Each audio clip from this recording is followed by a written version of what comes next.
Hey guys, Matt from Amateur Filmies, and in this video we're going to be showing you all the 4K titles that we have. Sorry it's been a while since our last video. We've had some flooding in Australia, unfortunately, and it has impacted us. We had some water come into the house and had to scramble to, make sure the collection was okay. I had to move my computer, so it's put a bit of a delay on getting this video made, but I'm finally here, so let's get started. We've said this before in previous videos, but basically our stance on 4K as a format is that we do really like it, but it's not the type of thing that we're going to sell off all of our Blu-rays and upgrade everything we have to 4K. Basically, if there's a new title that we don't own in our collection and it's offered in both 4K and Blu-ray, we will try and opt for the 4K as long as the price hike isn't too high.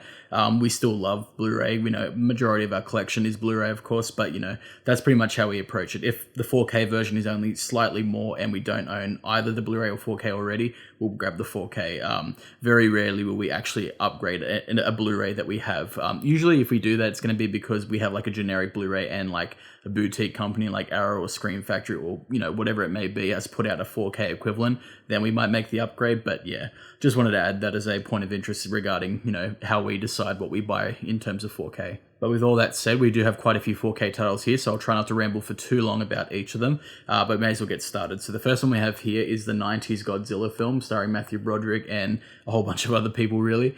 I know a lot of people think this film is bad, and I can definitely understand all their reasons, but I grew up with this movie, as did Sarah, and it's just really fun to sit down and just, watch this movie, enjoy it, laugh at it for what it is. I don't know, it's a good time. I know it's an abomination as far as it being an actual true Godzilla film, but there's just something about it, that 90s nostalgia aspect, I guess. But yeah, really fun time for us. This next one is definitely a contender for one of my top 5 favorite comedies of all time, and that is The Big Lebowski. This movie is absolutely hilarious and is definitely my favorite Coen Brothers movie. Just the performances in this are absolutely fantastic. Jeff Bridges is awesome, and obviously John Goodman is probably the star of the show, I would say, but there are so many memorable characters in this that they all have their own quirks, and I love them all for varying reasons. I know a lot of you probably have watched this movie, but on the off chance that you haven't, please give it a go. I know that with some people, including a couple of my friends, they weren't super keen on it the first time that they watched it, but for me, I loved it instantly, and I love it even more every time that I watch it, and I swear I've seen this movie 20 or 30 times by now, so really glad to have this one in the collection. I'll share these next two together. We have John Wick, and of course John Wick 2, in these two really great looking slipcovers actually. I'm a big fan of action films. Actually, I don't really talk about them that much on the channel, but it's not necessarily my go-to genre, but I do love a lot of them, and the John Wick series is no exception. Obviously, the thing to praise in this movie is the choreography and the fight sequences. Just absolutely amazing what Keanu Reeves and all the other people in the film are able to do. Very simplistic in plot, obviously, but sometimes you don't need a crazy plot to be a really engaging movie, and these are really good examples of that. This one's another action film. This is the original Die Hard.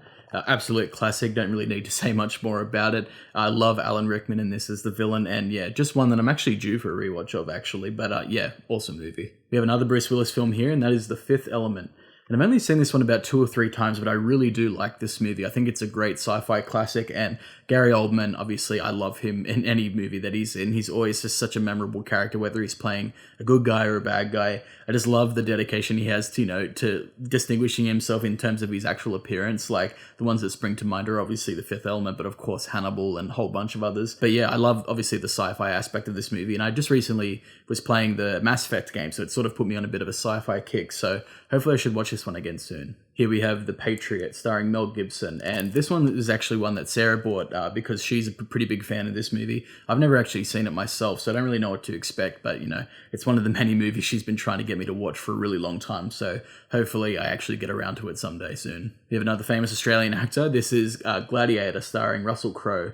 And I do like a few things about this movie. I love the spectacle of the gladiator fights in the arena and just the overall setting. But I have to admit that when I rewatched this one a few months ago, it'd been quite a few years, and I just I didn't like it as much as I thought I would. I had seen it before, as I said, but I don't know, my memory of this movie was that I really loved it, but upon rewatching it, I just didn't feel the same.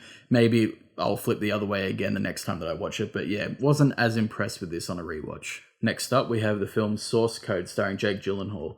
And admittedly, this is also one that I haven't seen yet. This is kind of a recent pickup for us, but yeah, I know this was like a massive movie when it first got released. I think in maybe 2011 or a bit after that, but like I remember it doing like the rounds at the cinema, but I just sort of skipped out on it. Maybe it was because I didn't think I'd be interested in it, but you know, reading the plot of this before buying this actual physical copy, it does sound like something that I would really like. So I don't know why I skipped out on it, but hoping to get around to watching this soon because I have heard quite good things about this one. Next up is the film Split, directed by M. Night Shyamalan and starring James McAvoy, of course. This is the second film in a trilogy of films directed by him, and I don't know if the trilogy has like a specific name. Obviously, it's made up of Unbreakable, Split, and Glass, and I have seen all three of them. Glass, I honestly did not really like at all. I've only seen it the one time at the cinemas, but I really didn't like it, but on the whole, Split is definitely my favorite of the trilogy. This is also a really tense film. This is Mother, directed by Darren Aronofsky and starring Jennifer Lawrence. But what I do remember of watching this movie is how much anxiety it gave me while I was watching it and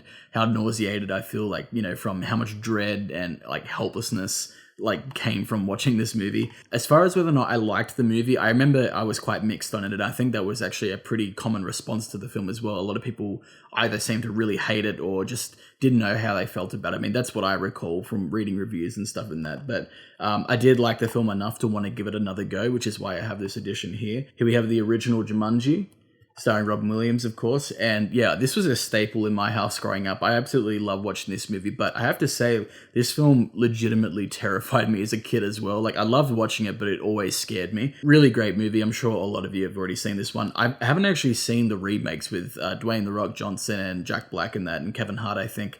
I know that those movies were really successful, but I just haven't really given them the time. I'm not even sure if they're worth checking out. Maybe you guys can let me know, but I grew up loving this movie, so I'm sure curiosity will get the better of me and I will check out the remake sometime. Next up is Apollo 13, and this one was actually a first-time watch for me. I saw it maybe late last year, but which is a surprise because obviously it's like one of the most famous movies set in space, and I actually really love movies set in space, but this is just one that I never really got around to watching. Obviously, it's a classic. I really, really enjoyed it. It's not my favorite movie set in space, although talking about it right now, I don't know what I would call my favorite movie set in space. But yeah, definitely a great watch. And if you haven't watched it, as usual, check this one out too. I'm going to show these two together as well. We have the original Blade Runner and Blade Runner 2049. Next up is Guillermo del Toro's The Shape of Water. Del Toro is the type of filmmaker where whatever he makes, I'm definitely going to go watch it because I think he just has like such unique creative vision, and I love seeing what he's able to translate onto screen for like from his own head, because he comes up with some of the wackiest, like most memorable looking creatures or, you know, sets and whatever it may be. I love seeing what he's able to do in his movies. And, you know, if I'm not mistaken, I think he's actually working on an upcoming film, a Pinocchio film, if I'm not mistaken. If that's true, I cannot wait for that. Here we have Get Out. Easily one of my favorite horror films of all time. Just such a great contemporary horror film. And yeah, I'm sure a lot of you have already seen this one, but I think it's absolutely fantastic. And Jordan Peele, like, if I'm not mistaken, this was his directorial debut. And what a fantastic effort. Just like, obviously the direction in general, but also like the performances that he was able to get out of the actors. The uniqueness of the story as well, which I believe he wrote as well. I also love a lot of the subtleties in the cinematography, like what sort of things he's able to hint at through like really small visual clues. Just a whole culmination of all these elements just brings me to like love this movie. I just think it's absolutely fantastic. I've seen this one a number of times, and even though I wasn't as big a fan of the film Us, his follow-up to this, again, just like Del Toro at this point in time, whatever Jordan Peele directs, I'm probably going to check out. So yeah, really love this movie. Here's another horror film. This is A Quiet Place. And I actually am quite fond of this movie. I'm pretty sure this is pretty well liked by most people. And the sequel of this should be coming out soon, if I'm not mistaken. I'm not sure if it's going straight to streaming services or it's also going to have a theatrical run, but just the idea that you cannot be loud at all at any point during this world that they've created is like a really terrifying concept, and I think they executed it quite well. So hopefully the second film lives up to this one as well. Next is a trilogy of films, and that is the Matrix trilogy, and I absolutely adore the first Matrix film. I don't mind the follow-ups, Reloaded and Revolutions, but the first Matrix film in particular is absolutely brilliant to me.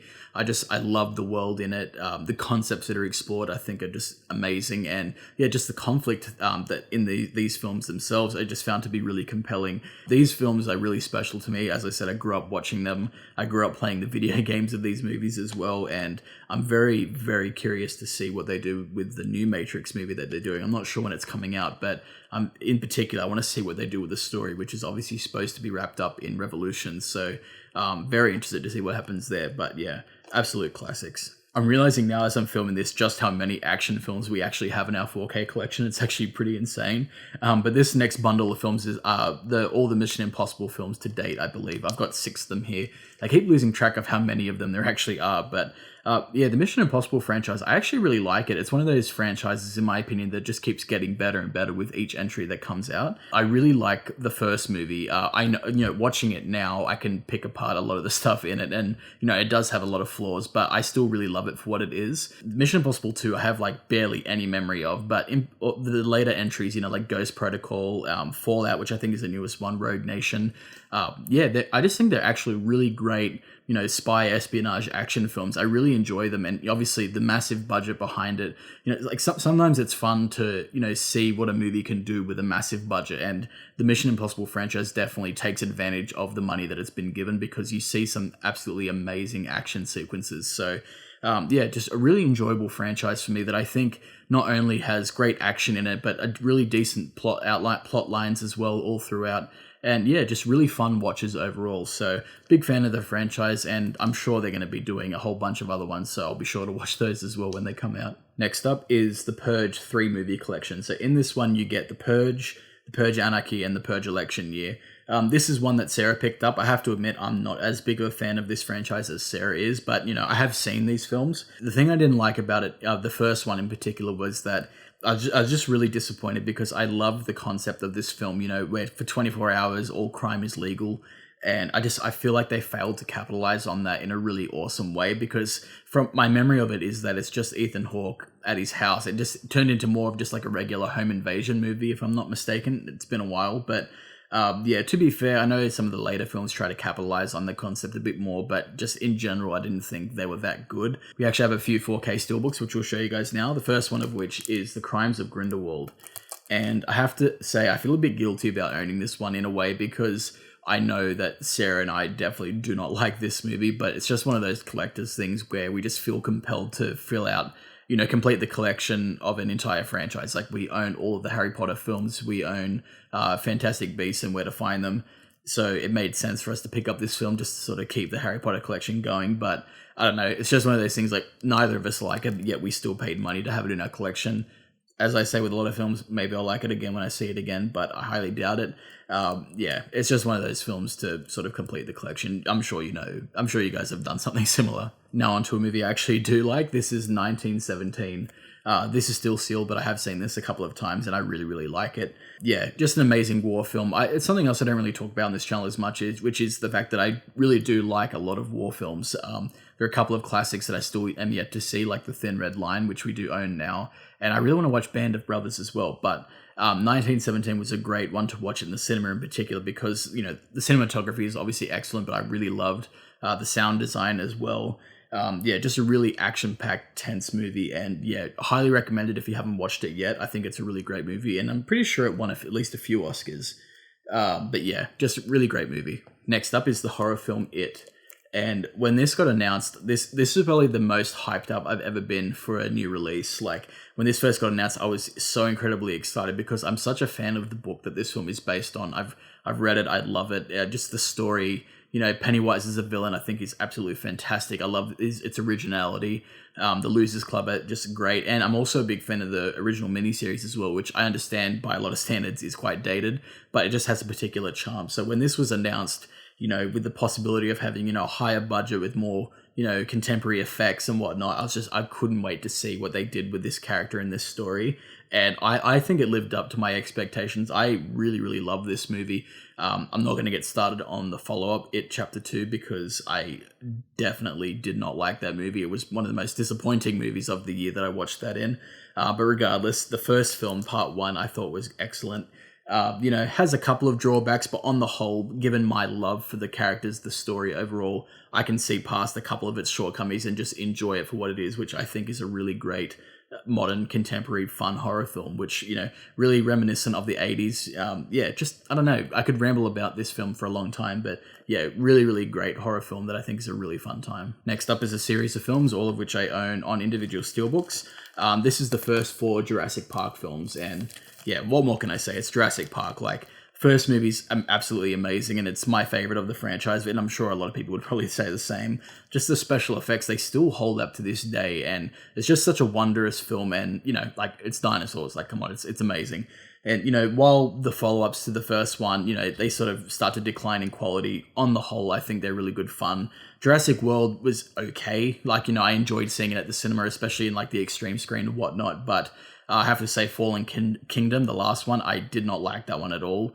I'm sure I'll still see the next one when it comes out, whatever that one is called, I don't know. But yeah, as I said, it's dinosaurs. I'm going to go watch it. I love this franchise, so yeah. So the rest of the ones I'll be showing you are all going to be 4K box sets, the first of which is the Men in Black trilogy. Really glad to have this box set, and same thing goes for these ones, as I've said for quite a few of the others actually, which is that I grew up watching the first two. I absolutely love Men in Black 1 and 2. I've seen them countless times. In particular, I love the first one. Vincent D'Onofrio, he plays just such a disgusting, creepy villain as the cockroach. Next up is a fairly recent acquisition. This is the Bourne Ultimate Collection box set. So this one comes with the Bourne Identity, Supremacy, and Ultimatum, the Bourne Legacy, and Jason Bourne. I've only seen the first 3. I haven't seen Jason Bourne or the Bourne Legacy with Jeremy Renner, but I really, really enjoyed the first 3, similar to the sort of praise that I gave the Mission Impossible series. Like, I just love the sort of spy espionage element. I thought the action choreography I thought was quite good. Matt Damon is a really great actor, and he really shines in this role in particular. I'm not sure how the later 2 films, the Bourne Legacy and Jason Bourne, were received, but I know that there are a lot of fans of the original trilogy, and I consider myself a fan of them as well. Next up is the Predator 3 movie collection.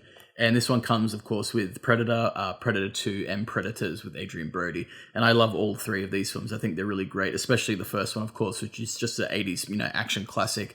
Arnold Schwarzenegger is fantastic in the role, and I just love the unit of soldiers in that movie. I think they have really cool, cool chemistry, and I love the back and forth between them. Predator 2 is quite an oddity. Like, I really love the city setting, but it feels quite different to the first one, but I still really like it for what it is. And I also thought that Predators with Adrian Brody and Lawrence Fishburne, among others, was a really pleasant surprise, actually. I wasn't really sure what to expect when I first watched that one, but I've since watched it quite a few times and really enjoy it. Can't say the same for the newest Predator movie, which I really did not like at all, and I don't think I'll be picking that one up anytime soon, but very happy to have the first 3 Predator movies in our collection. Here we have another 3-movie collection, and this is the Planet of the Apes trilogy, specifically, obviously, the latest one. So in this, you get Rise of the Planet of the Apes, Dawn of the Planet of the Apes, and War for the Planet of the Apes. I really enjoyed all 3 of these movies. I'm not sure if I have a favorite. It'd be hard for me to choose, I think. That said, I haven't really seen any of the older films. Like, I think I've seen the original once, like, many, many years ago, like, to the point where I barely even remember it. But I know there's like 4 or 5 of those films, and that's not including the, I think, Tim Burton directed film that came out in maybe 2004. But yeah, I don't know. But these 3 films are quite good. So let me know if you think it's worth my time going back and checking out the old classic ones. And here we have Baby Driver, directed by Edgar Wright. And this is a really awesome addition, actually. One of the cool things about it is it actually includes a set of headphones inside, which I thought was really cool, because obviously if you've seen the movie, the main character, Baby, he always has to have his headphones in when he's doing a getaway, which is I thought was really cool for them to include this in the box set. But yeah, just a really fun, engaging movie. I really love the interplay between the actual score, like the song choice, and how that translates to like the car chase sequences or, the action sequences. Just really masterful editing in this one. And I also really like the characters as well. Cannot wait to see Last Night in Soho, which hopefully comes out soon, because Edgar Wright is just, one of my favorite directors. So I'll definitely be seeing that film day one. This next box set's actually quite a chunky one. This is the Christopher Nolan box set. And you get quite a few films in this one. You get the Dark Knight trilogy, of course. So you get Batman Begins, The Dark Knight, The Dark Knight Rises. You also get The Prestige, Inception, Interstellar, and Dunkirk. So a lot of great films here. I really wish they'd included Memento, which I'm a fan of as well. I still need to get an actual physical media release of that one.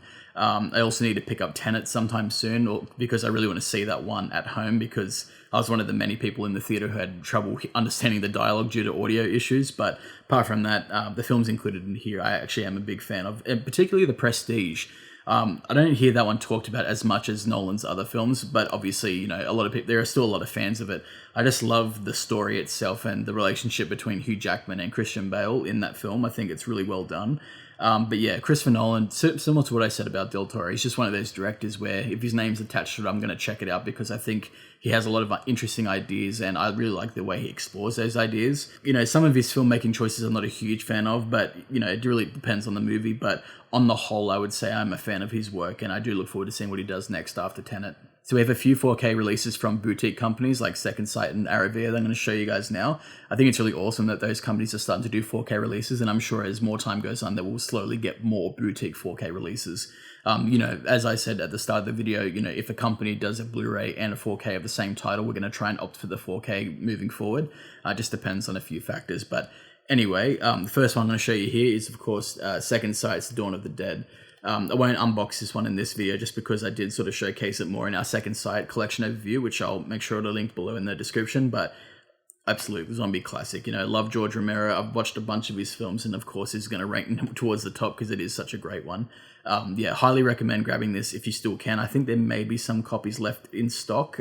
Just might have to have a look around, but yeah, just an amazing definitive edition for an amazing movie. Here we have another really unique box set. Actually, this is the Suspiria box set. I believe this one's from Germany, actually. We ordered this one from Amazon, and if you are interested in picking it up, it might be worth seeing if there are still some copies floating around. But the cool thing with this edition is that it includes both the original and the remake of Suspiria, and, you know, I've talked on and on about how much I love Dario Argento, and Suspiria is obviously one of my favorite films from him, but it's really cool that it includes the remake as well, because it's interesting to sort of really compare the differences between the two, because if you've seen both the original and the remake, you'll know how different they are. Yeah, just a great piece to own in the collection. So these last three box sets are all from Arrow Video, and they're all ones we haven't shown on the channel yet, just because we haven't done like an Arrow haul recently. But the first one here is Crash, directed by David Cronenberg, and I'm so happy to have this in the collection because, you know, I love David Cronenberg. I've talked about that as well a bunch of times on the channel. Definitely one of my favorite filmmakers of all time, and I haven't seen this one yet. Like, this is one of those movies that sort of eluded me for quite a while, and I finally got my hands on it, so I just got to find the time to actually watch it. But, you know, I've heard so many positive things about this movie, and I just love how bizarre it sounds, because, you know, David Cronenberg is obviously known for his bizarre films, but this one sounds like it's going to take it to the next level, so hopefully it's really good, and I'm sure I'll be a fan of it. Next up, we have Tremors, which, again, I'm so happy to have this in the collection because I have seen this so many times, and to have an Arrow Video 4K box set is just an amazing thing for me. As I said, I love this movie. You know, Kevin Bacon, Fred Ward, I think are both excellent in it. I love the action sequences in this. You know, the blend between horror and comedy I think is done perfectly. And yeah, just an amazingly fun film. Although I have to say, I haven't actually seen any of the sequels, which I'm a bit ashamed to say that because I know that I have a strong feeling that I would really like the sequels to this movie. And from what I've heard, they're actually not that terrible. So, because, you know, you'd think that 6 movies down the line, they would start to decline in quality, which I'm sure they're not as good as the original, but apparently they're still quite fun as well. So I definitely need to get around to checking out the sequels to this film. But in the meantime, it is amazing to have the original on 4K. And so the last one we'll be showing you today is the release of Demons 1 and Demons 2 on 4K by Arrow Video. Really great looking edition. This one's still sealed, but of course I've seen these two movies before, and it's actually a double dip for us. We do own the Arrow Video Steelbook of both of these films. I imagine that we would be keeping this edition as well, just because I love these films, and this is also a really cool edition. But yeah, really great to have these on 4K. You know, Lamberto Bava is a director who I've been wanting to see more of his films. You know, obviously I've seen Demons 1 and 2, but I also have seen Blade in the Dark, I believe it's called.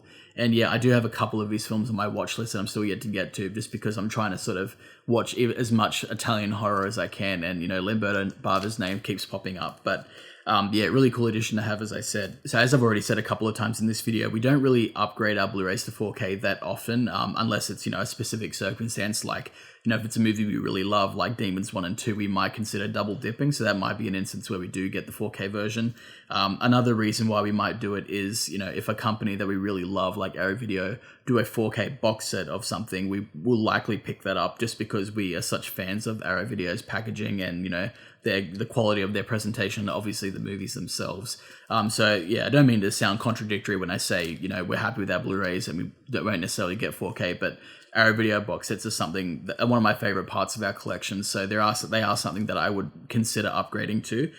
With that said, they have recently announced the Battle Royale box set and Donnie Darko. I'm not really sure if we're going to get them at this stage, just because it feels like it's starting to get a bit hard to keep up with all the box sets that are coming out. And, you know, we do have the Blu-ray box sets of both of those films, and I think they're great additions. I imagine we probably will get the Battle Royale one, but we might miss out on the Donnie Darko one. This is really hard to say at this stage, but, there are so many companies out there that are doing so many amazing releases. It's really hard to keep track of all of them. So I guess, we're getting to the point where we need to really prioritize what we want to buy, because, we can't just get everything we always want, because otherwise this whole place would be filled with Blu-rays and 4Ks. But sorry for the mini rant, but that's just wanted to explain why we sort of might decide to double dip or upgrade to 4K, when it comes to like Arrow Video or double dipping or whatnot. But so that brings us to the end of the video. Thanks very much for watching. I really do appreciate it. I imagine this will probably be a bit of a longer video, just because there have been so many 4K titles to talk about. And I reckon I probably missed a couple on the shelves that I just accidentally skimmed over. But